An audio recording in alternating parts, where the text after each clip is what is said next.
MacDonald had a farm. Q-U-I-Z Quiz! Welcome to the Monster Quiz Show. Here are our two contestants. Our first monster, he has a very unique nose and a butt that makes very funny sounds.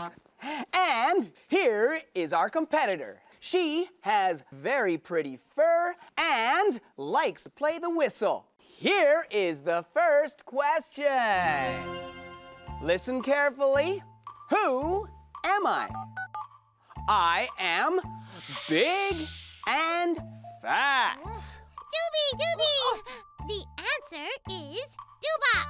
What?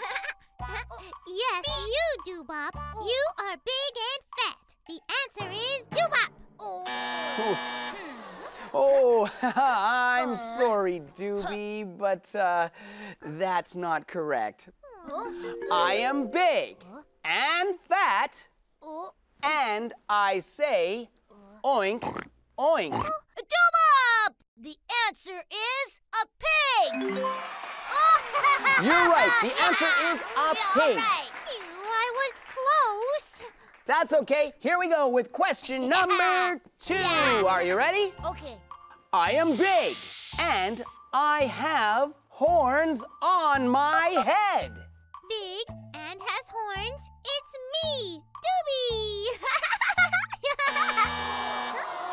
What? Wrong again? Be patient, please, and listen carefully. I am big, and I have horns on my head, and I say moo, moo. Doobop! The answer is a cow. I was so close. The score is Doobop 2 and Doobie 0. Doobop, how do you know all the answers? I like animals, Doobie. My dream is to have my own animal farm. That's why Doobop knows all the answers about animals. Of course, yes. Well then, Doobop, why don't you make a song about animals, like Old MacDonald's farm? Kids English School. 키즈톡톡